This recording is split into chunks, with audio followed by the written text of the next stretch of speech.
Hi, I'm Tom Beebekauser with Wetland Restoration and Training. I've personally designed and supervised the construction of over 1,500 impoundments in the past 40 years across the United States and Canada. In this episode of How to Build a Wetland, I'd like to show you how impoundments are constructed, why it's not possible to build an impoundment that does not require frequent and expensive maintenance. Let's get started. This drawing shows the typical components of an impoundment.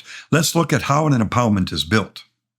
Natural, sinuous streams are moved into straight ditches that will border the outside of the impoundment that's being built. This will dry the soil and make it easier to build the dams. A dam is built along the lower 2/3 perimeter of a level agricultural field or a natural riparian area. The dam is built to contain water and to keep out floodwater from ditches and from streams. The dam is also called a berm or a dike. The dam is shaped to be from 3 to 8 feet high with a 12-foot wide top and steep slide slopes of 3 to 1, and that's the same as a 33% slope. A water control structure and drain pipe are installed so the water may be drained from the impoundment for management and for repairs. The impoundment basin is shaped so it'll drain just like a bathtub when that water control structure is opened. A reliable source of water is developed that can be used to fill the impoundment. This is usually a pump that moves water from a river or a ditch or from a drilled well with a pipe. The pump is generally powered by electricity. Impoundments are designed so that moist soil management may be practiced. This process is initiated by opening the water control structure in the spring to drain water from the impoundment. Plants are allowed to grow in the moist soil of the impoundment all summer long. Corn or sorghum may be planted in the impoundment. The water control structure is then closed in the fall just before duck hunting season. Water is then pumped into the impoundment from nearby river or well. The flooded vegetation will attract migrating ducks and geese that are hunted during waterfowl season. You're looking at an aerial photo taken in 2010 of a failed impoundment that was constructed by Ducks Unlimited Canada near the town of Creston in British Columbia, Canada. This impoundment was constructed in an area named the Hunting Grounds. It was one of many impoundments built on the Yakanuki First Nations Lower Kootenay Band Reserve. This image shows the hunting grounds as it appeared in 1929, before the impoundment was constructed. Norman Allard Jr., community planner for the Yakanuki, prepared this image by joining 4 separate aerial photos that he geo-referenced. The black-colored areas are deep water. The gray color is shallow water wetlands. You can also see natural streams and cut-off river channels. The aerial photo shows the western portion of the hunting grounds in 1929. The hunting grounds encompasses approximately 210 hectares or 519 acres of floodplain along the Kootenay River, the Goat River, and the Goat River South. Here's how the hunting grounds appeared in 1971 before the construction of the impoundment. The abundance of natural wetlands of all shapes, sizes, and water depths is just amazing. The hunting grounds are of great traditional importance to the Yakanuki First Nations. This image shows the dams that were constructed to change the hunting grounds into an impoundment. Notice that over 95% of the natural wetlands are now dry. This image shows the major ditches that were constructed to drain the natural wetlands and make it possible to build the straight dams. All the natural wetlands that were historically present on the hunting grounds were purposely drained during the construction of the impoundment. The sections of the Goat River and the Goat River South that were cut off and dried by the ditches are shown in blue. This image shows the location of the water control structure and drain pipe and the pump inlet that were installed to control water levels in this large impoundment. The faint orange-colored dashed lines, they show some of the smaller ditches that were dug to drain hundreds of natural wetlands within the hunting grounds when the impoundment was built. The orange-colored squares, they show islands that were built using the soil from digging these ditches. If you look closely at this aerial photo that was taken in July 2010, you can see the many square islands that were made using the soil that was removed from digging the ditches to drain the natural wetlands within the hunting grounds. Many of the dams built for impoundments were constructed using a drag line like the one you see here. The use of a dragline to build dams explains why one can find deep ditches partially filled with groundwater parallel in the impoundment dams. The linear borrow pits exposed groundwater that was traveling in a sand layer beneath the impoundment and the dam. This major ditch cut off a natural loop in the Goat River South to make it easier to build the dam for the impoundment. Broken concrete slabs were placed along the banks of the ditch to control erosion. Most people were not aware that the Goat River South was flowing in a constructed ditch. The ditch intercepted a subsurface permeable layer of sand and fine gravel. This resulted in the drainage of over 200 acres of natural wetlands within and adjacent to the hunting grounds. This photo shows a head cut advancing in the ditched portion of the Goat River South. The head cut was triggered by the construction of the ditch. The head cut is causing a deepening and a widening of the ditch and is further lowering the elevation of groundwater in and adjacent to the hunting grounds. This photo shows part of the 1.9 kilometers of dams that were built to create the hunting grounds impoundment. The dams were constructed to hold water that was pumped in from the Kootenai River so that moist soil management could be practiced. The dams averaged 1.7 meters high. The dams did not hold water because they were built from topsoil and had a permeable foundation of sand and organic soil. This impoundment, along with other impoundments on the lower Kootenai Band Reserve, they failed to hold water because there were lenses of sand within the impoundment basin and under the dams. The sand lenses acted like giant pipes to drain the impoundments. Another major reason the dams were built was to prevent the Goat River and the Goat River South from flooding the hunting grounds. There was great concern that annual flooding would destroy waterfowl nests in the spring. What is surprising is that the dams were also built to dry large areas for farming. We observed water flowing under the dam and into the ditched Goat River South through a thick layer of sand. This leakage shows that a core trench and a groundwater dam were not built to keep the above-ground dam from leaking. Here's a section of the impoundment dam that was built over a natural wetland. The dashed blue line shows the perimeter of the historic wetland, and this wetland was destroyed by filling and by draining. Here is one of the few wetlands remaining on the hunting grounds. It formed when soil was removed to build the dams. This is because the borrow pits were dug deep enough to intercept the groundwater. The dragline that was used to build the dam dug deep enough to expose groundwater. This photo was taken while I was standing on a section of the Goat River South that had been cut off and filled completely with soil. The soil used to fill the river channel was obtained by digging a deep ditch to divert the river along the edge of the impoundment. Norm Allard stands on a section of dam that was built to prevent floodwater from entering the hunting grounds impoundment. He's standing within the historic inlet where floodwaters from the Goat River once flowed naturally onto the hunting grounds. The annual flooding was of critical importance in filling the hundreds of acres of natural wetlands before they were drained. This photo was taken along the edge of the Goat River, looking at the dam that was constructed for the impoundment.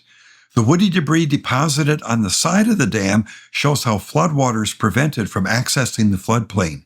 The annual infusion of logs and woody debris was of great importance to waterfowl, turtles, and native fish. You're looking at one of many muskrat burrows that has been dug into a dam located on the Yakanuki Lower Kootenai Band Reserve near Creston, BC. These muskrat burrows will enter below the water level, and then they will dig a nesting cavity, a living cavity that's in the dam above the water level. Many of them go through the dam, and walking the edge of the dam, I am finding these every 4 or 5 meters that are spaced apart, and they are quite large and quite deep, and you can see water flowing into a number of them. Muskrat burrowing activity is one of the primary causes of failure in dams that are constructed for impoundments. Muskrat burrows are very difficult to find because they enter the dam underwater. I have not found a way to prevent muskrats from burrowing into these constructed dams. It is important to thoroughly inspect each dam for the presence of muskrat burrows and beaver canals several times a year so they may be repaired before the dam washes out. However, this is very difficult to do if the dam has grown up to trees and shrubs. It is not possible to safely mow with a tractor the steep 2-to-1 and 3-to-1 slopes that are found on the inside and backside of dams that are constructed for impoundments. The tops of most dams are often too narrow and too soft for a heavy tractor with a batwing mower to operate without getting stuck or leaving deep ruts in the top of the dam. This expensive water control structure that was installed for the hunting grounds impoundment was no longer functioning. It had been damaged by the ice.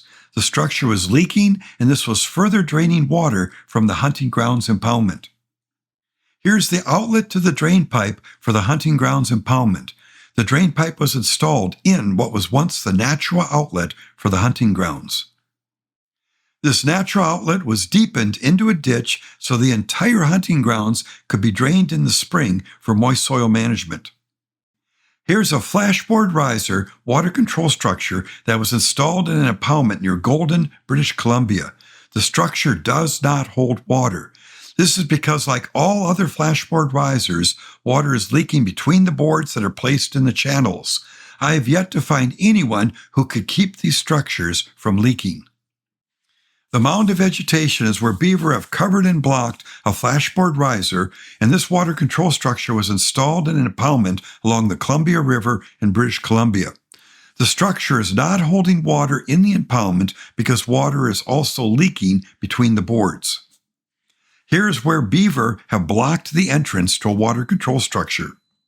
This photo shows the pipe that was used to pump water into the hunting grounds impoundment. It was no longer possible to pump water into the hunting grounds because the inlet of the pipe was too high above the water level in the river. Head cuts that were advancing upstream had lowered the water level in the river to below the entrance of the pump inlet pipe. It was not feasible to maintain water in the hunting grounds impoundment when the pump was working. The dams were so permeable that water would soak into the ground within a few days of being full. The cost of electricity for operating the pumps was also very high, along with the cost of continually having to maintain the large pumps. The sliding gate on this water control structure is open and closed by turning the wheel. Rust can cause the valve to stick in the open or the closed position. The boardwalk leading to this water control structure is rotted, and it should be replaced so someone can safely walk on it to open or close the valve. This photo shows one of the many natural wetlands that was drained as part of the construction of the impoundment. The pile of soil was made from digging the ditch through the natural rim to drain the wetland. The red line shows the location of the ditch that was dug to drain a large natural wetland as part of impoundment construction. The pink-colored ribbon shows the peak of the natural rim of the wetland that was cut through by the ditch. This drawing shows a floodplain with natural wetlands before the impoundment was built. Here's the floodplain after construction of the impoundment. One of the main reasons natural wetlands are drained is that all the water with the impoundment can be removed when the water control structure is opened. Shaping the impoundment basin so that it drains like a bathtub allows the manager to remove non-native fish like carp. The ditches that were dug to drain the natural wetlands slope downhill towards the water control structure in the drain pipe. These ditches are also used as pathways for pumping water uphill into the impoundment. The problem is, once the pumping stops, water quickly flows out of the ditches because the natural rims of the wetlands have been destroyed. This photo shows a historic river channel on the hunting grounds that was also drained with ditches when the impoundment was built. This photo shows one of many piles of soil in the hunting grounds impoundment. These were built to provide waterfowl with islands for nesting. The piles were never used for nesting because the impoundment did not hold water as planned. The piles of soil or nesting islands were huge. We discovered that most of the islands were built using the soil removed from digging ditches that were dug to drain the natural wetlands within the impoundment. Some of the islands were built on the edges of natural wetlands that were also drained, while others were being used to fill natural wetlands. The hunting grounds is dominated by reed canary grass. Reed canary grass thrives in drained wetlands. We found a direct correlation between drained wetlands and dense reed canary grass. The actions completed on the hunting grounds and other impoundments that I've examined across British Columbia and northern Idaho for the past 23 years shows there was a systematic and a purposeful effort to destroy all natural wetlands and streams within impoundments as they were being constructed. Please join me as we inspect this impoundment that I constructed on the Danube National Forest over 25 years ago. The first thing you'll notice is that the water level is down. We've been getting some really heavy rains, and that water level should be up close to the top of the dam. How do I know it's down? I can see a lot of the dam exposed, and look at the water control structure, the overflow pipe. The water is down almost 3 feet from the top. I'm going to inspect this dam to see why it's not holding water the way it should be. This is really thick in here. It's like a jungle. The dam hasn't been mowed, and there's so many trees and shrubs growing on it. They all have thorns. It's really tough to inspect. I'm looking for muskrat holes, and I'm looking for beaver canals. And here we are near the drain pipe. And right above the drain pipe is this deep hole, and it's a muskrat burrow, and it appears to be draining the wetland. I'm going to muddy up the water and see if the water moves. Yes, the water is going into the hole. That means the hole goes through the dam, and this explains why the wetland is not holding water the way it was designed. We're trying to figure out how water is leaking out of this impoundment, so we've gone to the back side of the dam and we have found the outlet for the drain pipe. And looking at it carefully, I see that water is flowing outside of the drain pipe, not inside of the drain pipe. In fact, there's this thin film of water, this stream of water that's outside of the pipe, and it's really muddy here. Water is coming out from the base of this tree that's growing in the dam. I'm going to take a stick here and muddy the water, and then I can watch the flow. The flow is not going through the drain pipe. The flow of water is going outside and around the drain pipe. So we have a leak, and that's why the wetland or the impoundment is not holding water as planned. And what this shows us is that water is going into the muskrat burrow, working its way under the dam, and is following the outside of the pipe, and this is what's causing the leak. And this is why the impoundment isn't holding water. So to repair this, we need to open up the dam, expose the overflow pipe. We need to reset it and compact soil around it, and then reshape everything. What we're looking at here is almost 1 day with an excavator to repair this. Now, if you build a wetland that looks and functions like a natural wetland without water control structures or drain pipes or dams, you wouldn't have this problem. The Cane Ridge Wildlife Management Area is part of the Patoka River National Wildlife Refuge, and this is near the Wabash River in Indiana. Like almost every other national wildlife refuge that I have visited in the United States, it contains impoundments that don't hold water. This aerial photo taken in 1998 shows the fields where the impoundments were planned to be constructed on the Cane Ridge Wildlife Management Area.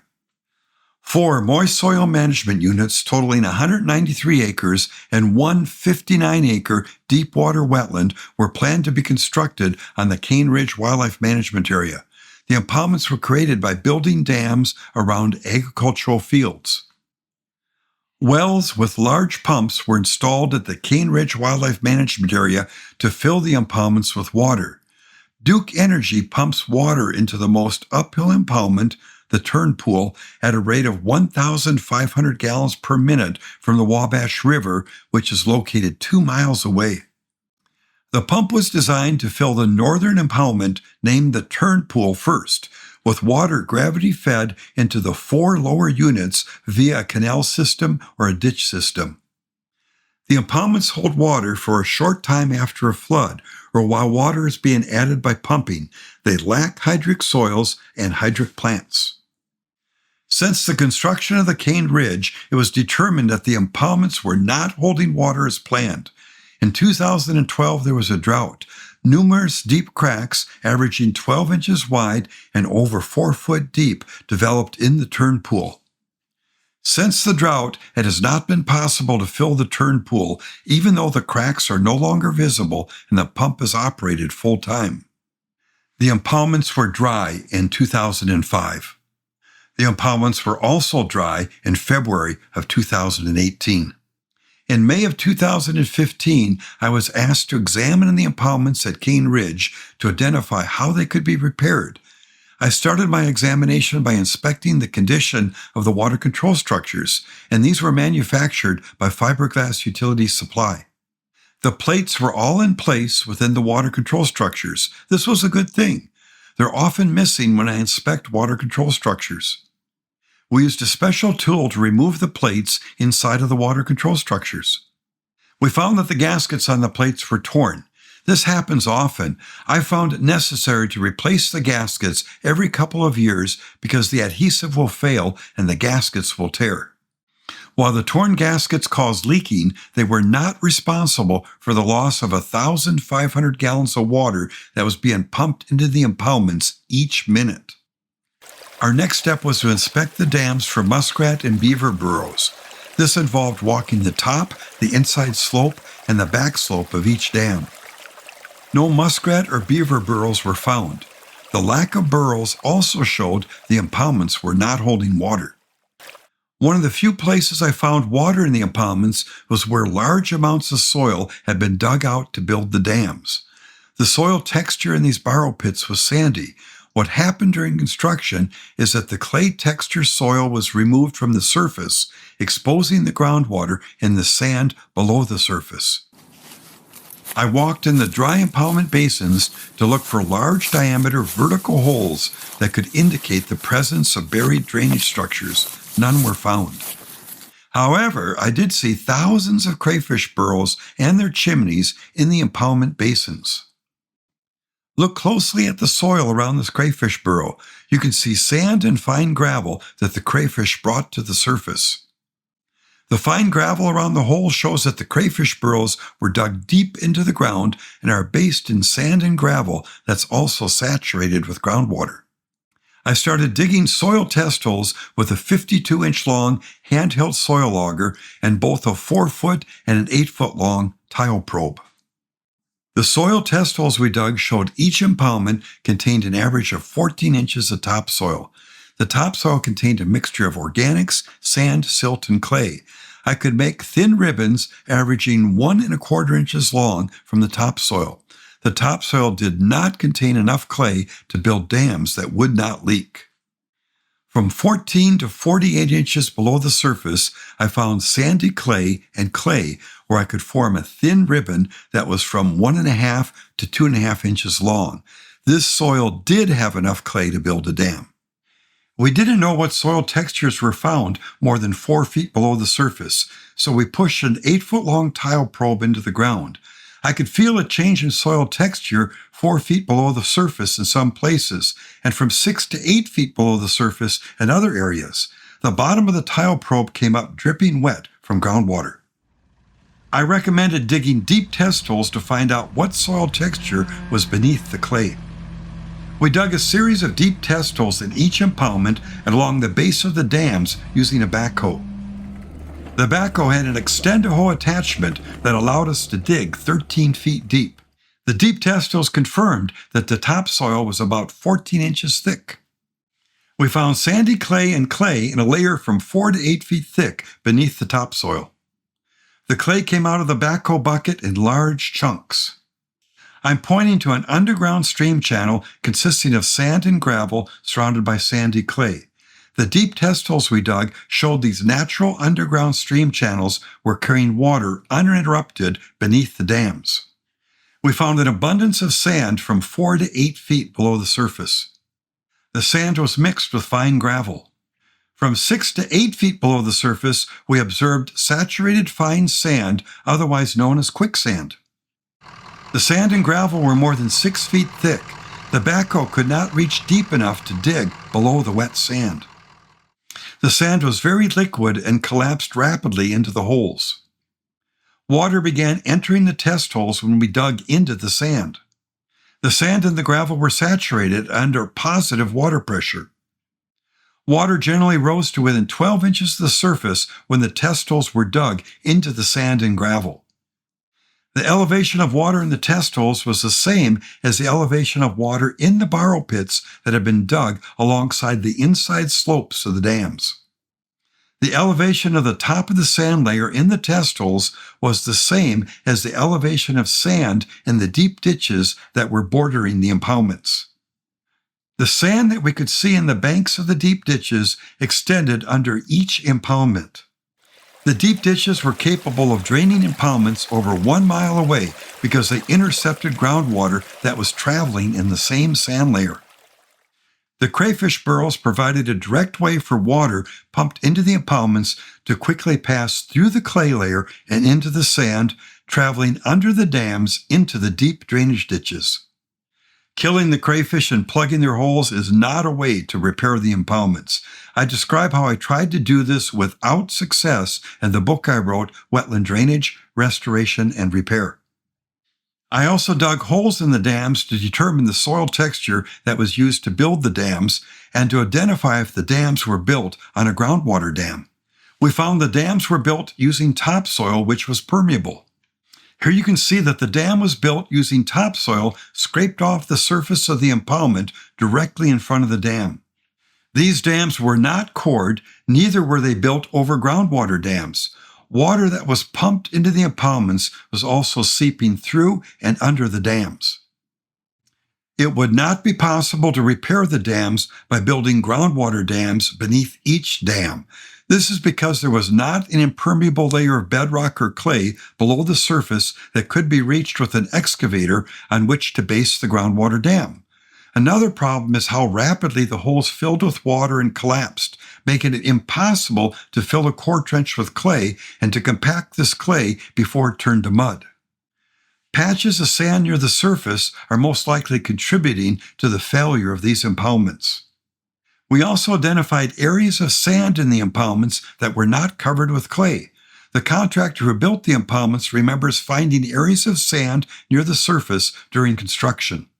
The contractor said they covered the sandy areas with soil that was high in clay by using a dozer. However, it is very possible that other patches of sand were not found during construction, and that some of these sandy areas had thin layers of clay over the top of them. My other concerns are that the clay placed over the sand was not thick enough or adequately compacted to hold water. It's important to note that the tracks of a dozer are capable of compacting soil to approximately 150 pounds per square inch under ideal moisture conditions. Clay placed over the permeable layer of sand or gravel should be compacted using a sheep's foot roller under ideal moisture conditions to over 300 pounds per square inch. The compacted clay must be at least 24 inches thick to hold water.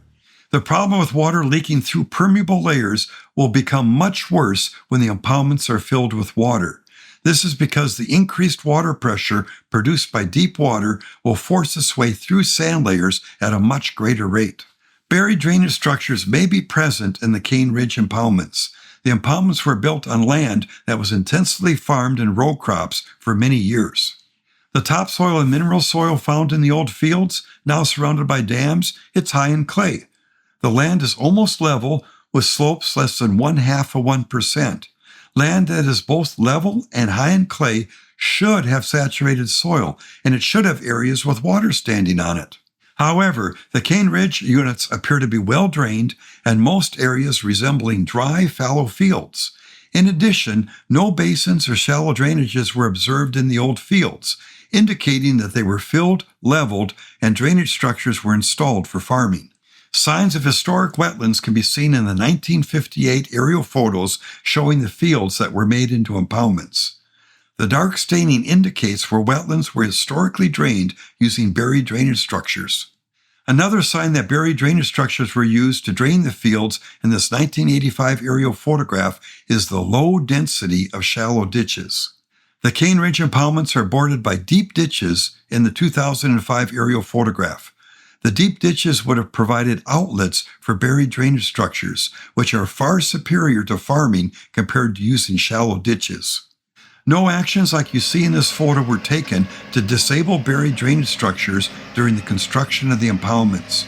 Drainage structures that were present at the time of construction may still be functioning, even though some of the topsoil was scraped off the surface to make the dams. The lowest cost way of repairing these failed impoundments is to build a series of wetlands using the compacted clay liner technique where the clay is over 4 feet thick. Wetlands that are supplied with groundwater may be built where the clay layer is less than 4 feet thick.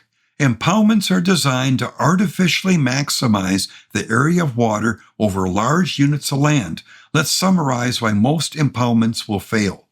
The individuals that design impoundment projects generally do not know how to build wetlands that will hold water and do not require maintenance. Someone with experience building wetlands was not on site 100% of the time supervising construction. Buried drainage structures are not disabled when the dam is built. Subsurface permeable layers of gravel and sand are not blocked with groundwater dams. Impoundments are built with dams that floodwaters will destroy. Water drains out of impoundments through lenses of sand. Water drains out in gravel patches where soil was removed to build the dam. The pump and the well are not maintained, and they are too expensive to maintain or to replace. Muskrats and beavers will dig burrows and canals into and through the dams. Beaver will block the ditches that carry water into or drain out of the impoundment. The water control structures will leak or break. The water control structures are blocked and buried under mud and sticks by beaver. I'm very disappointed that the NRCS, the U.S. Fish and Wildlife Service, state agencies, and Ducks Unlimited continue to promote the construction of impoundments.